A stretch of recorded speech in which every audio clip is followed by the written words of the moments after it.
This is Local SEO Tactics, where each week we bring you tips and tricks on how to help you online and elevate your business. This week we're going to talk about creating category pages for your website. Pretty cool little hack for if you need a quick page you got to throw out there to keep on your content production schedule, and just kind of a good way to round up your content, to organize it for Google so they know what you're trying to do, and for your users to help navigate your website. So got a lot of quick kind of bullet point tricks in here. Definitely take some notes on this one. I think it's something you can put into play right now, and hopefully helps you guys out. Hey everyone, Jesse and Bob here. We want to talk to you real quick about live chat. If you don't have a current instant chat or live chatting widget on your website, check out live chat. You can get a free 60-day trial. Go to intrix.com/livechat. And if you can't remember that link, just check out the show notes after this episode. It'll be in there. And if you go through our link, you're going to actually get a 60-day trial with live chat, not their standard 30-day trial. So pretty cool. Check it out. They make it super easy if you're using WordPress or just a traditional website to plug this into your website, and you get that instant connection with customers, and you're going to get a few more people engaging with you each week or each month, depending on the volume you're getting right now. Yep.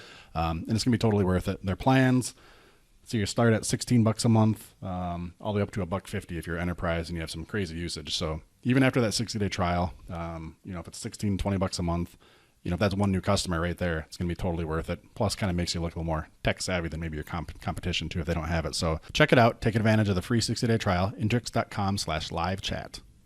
Welcome back to Local SEO Tactics. Jesse Dolan here with Bob Brennan, as always. And this week we're going to be talking about category pages for your website. These are pretty important for any website. Not many businesses out there are like a one-trick pony where you just have one product, one service, no variations, no customizations, or anything that changes. Most businesses aren't like that, right? We have different options or price levels or service levels. And so your product and service offering can kind of sprawl out there. Yep. And really for SEO content strategy, you kind of want it to sprawl because you got a lot of long tail things that you're going after for different searches, a lot of the different things you want to be found for. So category pages are a really nifty and cool way to really kind of group these things together. So we're going to talk about this here today, how you can implement it, how it's going to help you out, and kind of some best practices for that. So just as a quick overview for that, we've talked, in many episodes about what kind of keywords to go after, Google My Business listing categories that you should consider as keywords to develop your pages. So the first thing before you start to roll out your category pages and how to group these things is to understand what kind of content you're producing, what you're going after, what kind of keywords and things like that. So kind of an easy place to start if you don't know what you're doing or how you're going to do this is to just kind of map the stuff out, right? And when I say kind of map it out, because sometimes you may be in the middle of a content production strategy. These category pages are going to be category pages. I think that's somewhat self-explanatory, hopefully, when we say it to a certain extent. But these have to work for all your content now, and potentially for the content that you're going to be producing later. They essentially act like hubs for your website, like in a spoken hub, type scenario, and they're going to make it easy for the users to navigate, but then also for the search engines. And when we say search engines, we mean Google. So if you take a pool repair company, let's say, you might fix we got ladders, we got filters, liners. I just Googled the top most common pool repair deals, and clogged pump impeller, filter media replacement, leaking skimmer, clogged pool cleaner. I don't know that I'd use all those as a category per se. No way. But that's an example of what might be down a particular category. Yep. If I'm following you. Well, no, those are examples of just the different products and services, even more general, right? Even talking categories, right? It kind of shows you the nuance on exactly what you're fixing. It's not just I fix pools, It might be pool parts, pool services, maybe new pools, right? Whatever. Those are your categories, is what you're referring to, right? Yeah, and your categories isn't like so much even going to be like a static, thing. It's more about what are you producing and what are you doing, and finding a way to kind of round that up. So whatever makes sense for you, right? So if it's like parts, those are natural distinctions, what you're saying. So absolutely right for what you said. But if somebody wants to say, interior pool repair, like if it's an above ground pool, right? Interior versus exterior or trim pieces, like you can define it however you want. The point on this is to make sure you take all these, you just rattled off a bunch of individual services. Yeah. If you were to kind of lay all those out on a piece of paper, right? Or if you made, let's say, like little cards for each one or Post-it notes, how do you start to organize those into groups? That makes sense, right? Okay. And kind of put some kind of hierarchy together. That's kind of the general concept, for creating category pages is what's the main heading that's going to be over all those post notes you put in that group. These are all parts that need to be replaced, or these are all, like winterizing. We're up in Minnesota, right? So some seasonality for an outdoor pool. How can you put these things into groups? And in some cases, an individual page, let's just say, can be in multiple categories too. It doesn't just have to be in one category page. These category pages are kind of for navigation.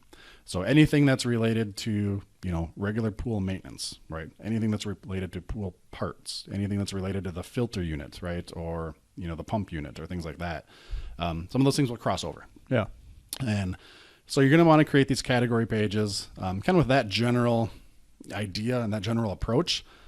Now, a couple things on getting really specific on the actual category pages themselves here. Number one, you want to design these pages just like any other page with SEO in mind. So whatever you're going to pick for your title and some of the headings and keywords and images that you're going to use in these pages, make sure you have some kind of searcher intent with it, right? Is it a keyword that you've already tagged, or does it have some keywords in it? Is there a Google My Business category, that's related to this, no pun intended there, but category page. Right. Right. Yeah. That makes sense. Yeah. You got to do it with SEO in mind. So don't just create a page of, I use a stupid example, interior pool repair. Nobody's probably ever searched for that. That's just a ridiculous grouping that I came up with there. So you want to make these pages with SEO in mind. Now, when you do these pages can have all sorts of content. They serve as a hub for this category, right? If somebody's going to land on this page, it's for one of two reasons. One, it popped up in a search engine as a landing page now, which you have to expect that.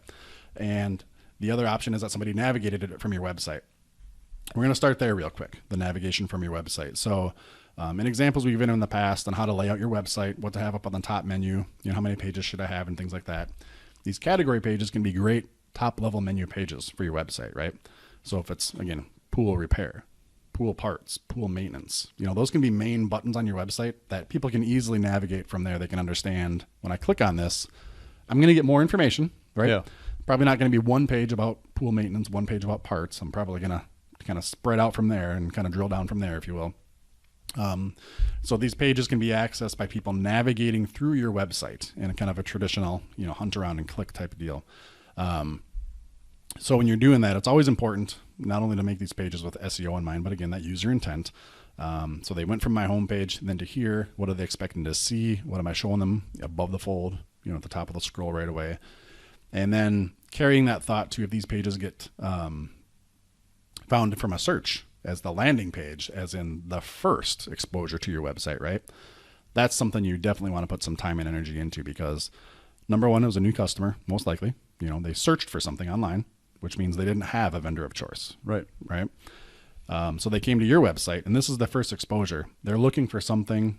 Hopefully it's going to be on this page, but strong call to actions, more information, pictures, videos, if videos are relevant. Although this page, for us designing it, is a category page, and it's basically a page that links to other products and services related to this category, it's still effectively a landing page in this scenario. So it needs to be enticing. It needs to have relevant information right away.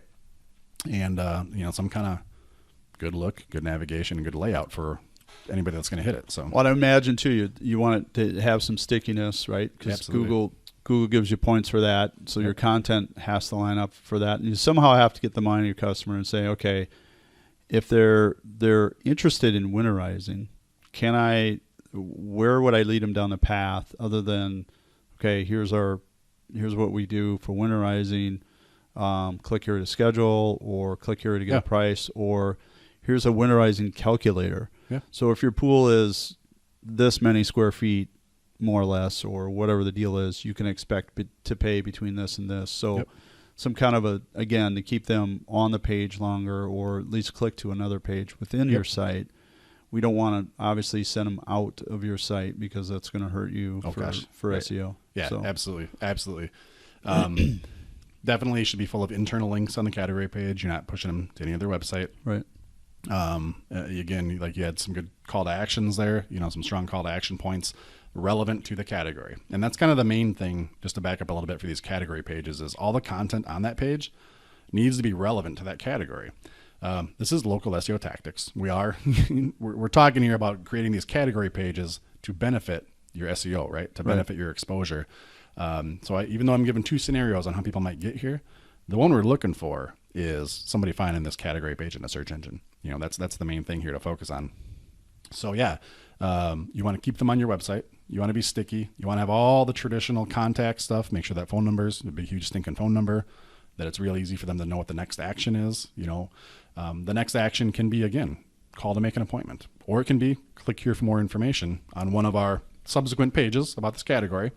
Whatever it is, it still all has to be wrapped around that category, that winterization, or the repair or the parts or the maintenance or whatever it is. Right. You don't want to cross, too much confusing stuff into there, because it's not a category page, it's just some mashup of content again. And that's not what we're talking about here on a category page. Some other real cool things you can do on the category page to just kind of give you ideas on how to build this out and put more text on the page and more content on the page is FAQs. So not just links to other pages on your website that deal with this category, but some of the FAQs, frequently asked questions about things on this page in this category. Real easy way to chew up 500 words to put on the page to really get some good content about those keywords on there, about those topics on there. Another way you can use these category pages after they're made is to sprinkle them in the rest of your website, right? So let's say, so we have our category page, and then on this category page is a list of links to other, individual pages on your website about these products and services. So let's just say we're talking about, winterization, and there's another page that we click through from there for, how to drain your pool properly, right? Let's say. If you go to that individual page about how to drain your pool properly, put a link on that page back to the category of winterization saying more about how to winterize your pool, right? Right. So you kind of create this loop for people of content and related content, which is the main part here. And again, this is really good for users, for usability to, like as you said, keep it sticky, make them stay on your website, but also for search engines. This internal linking that you're doing within your website helps Google understand, again, these buckets, these categories of information, and what's all related. So when if you've ever searched for something in Google, you've seen like different site links pop up, right? So you can have on the search engine result page, all the links that we usually see, kind of a standard results page. But then sometimes on a website, you'll have almost like a sub menu, right? Of, 3 to 8 links that'll pop up for more information about that website. This is going to help Google kind of parse that out and understand you're searching for this. Here's their page about it, but then there's also some other related pages about this topic. And this is how we kind of group them and let Google know that these pages are all related. So after you create these category pages, to reiterate, use that category page on your individual pages too, to link back and more about this product and more about this category and things like that. It's a super cool way to do that. So if you had products on that site for pools and you had a winter cover, or covers in general, but let's just say it's a winter cover for whatever reason, you can link it back. Again, you try to keep this as sticky as possible. Yeah, more steps to winterize your pool. You know what I mean? Or if it's some kind of filter replacement, more filter accessories. I mean, like whatever it is, it's a great way to take your individual page, which kind of has a finite end, right? Like either order this or contact me to perform this product or service, right? Sure. Even though those are call to actions, after that, it's kind of a dead end on that page.